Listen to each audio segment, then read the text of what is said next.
সকলকে সালাম জানিয়ে শুরু করতেছি রব্বুল আল্লাহর কথা।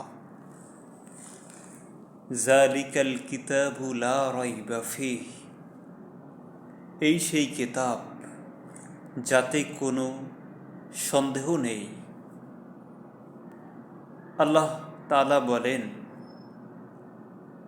ওয়াইন কুনতুম ফী রাইবিন মিম্মা নাযালনা আলা আবদিনা ফাতু বিসূরাতিন মিন মিসলিহি ওয়াদউ শুহাদাআকুম মিন দুনিল্লাহি ইন কুনতুম সাদিকিন।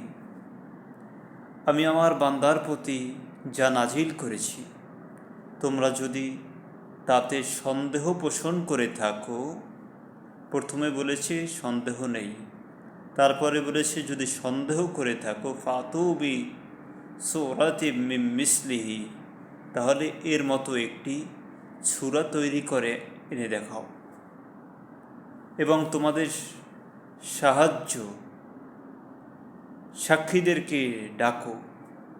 যদি তোমরা সত্যবাদী হয়ে থাকো, তোমরা কখনোই তা পারবে না। আল্লাহ চ্যালেঞ্জ দিয়েছেন, এই কিতাবে সন্দেহ নেই। আবার বলেছেন এর মতো সূরা তৈরি করে আনো যদি পারো। তারপরে আল্লাহ তাআলা আরও বলেছেন, এই কিতাবের সামনে থেকে, উপর থেকে, নিচ থেকে, ডান থেকে, বাম থেকে কোনো বাতিল প্রবেশ করতে পারে না। পৃথিবীতে আজকে একটা কথা বললে সেটা কালকে পরিবর্তন হয়ে যায়, কিন্তু মহাগ্রন্থ আল কোরআন সেই থেকে শুরু করে এখন পর্যন্ত, কিয়ামত পর্যন্ত অপরিবর্তনীয় হয়ে থাকবে, পরিবর্তন নয়। লা তাবদীলা লিকালিমাতিল্লাহ, আল্লাহর কথার কোনো পরিবর্তন নেই। আল্লাহ তাআলা বলেছেন, যদি এই কিতাব সম্পর্কে, যা আমি নাজিল করেছি সম্পর্কে সন্দেহ করে থাকো, এর মতো একটি আয়াত তৈরি করো, 10টি সূরা তৈরি করো।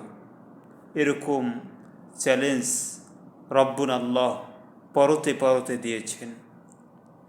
তারপরেও আমাদের এই কোরআন থেকে দূরে রাখার জন্য শয়তান সবসময় পায়তারা হয়ে থাকে। শয়তান চায় মানুষকে সিরাতাল মুস্তাকিম এর পথ থেকে সরিয়ে দিতে।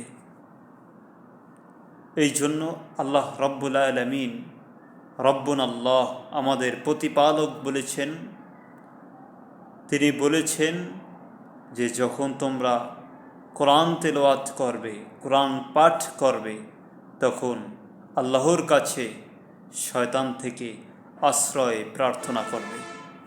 তার মানে শয়তান চায় মানুষ যাতে কোরআন তেলাওয়াত না করুক। আমাদেরকে এটা তেলাওয়াত করে বাস্তব জীবনে আমল করে, তাহলেই আমাদের হবে শয়তানের সাথে মোকাবেলা করা, শয়তানের সাথে বিরোধিতা করা। ইন্নাহু লাকুম আদুউম মুবিন, ইন্নাহু লাকুম আদুউম মুবিন, শয়তান তোমাদের প্রকাশ্য শত্রু। আল্লাহ তাআলা আমাদেরকে সঠিক বুঝ দান করুক। সকলকে সালাম জানাচ্ছি, শেষ করতেছি।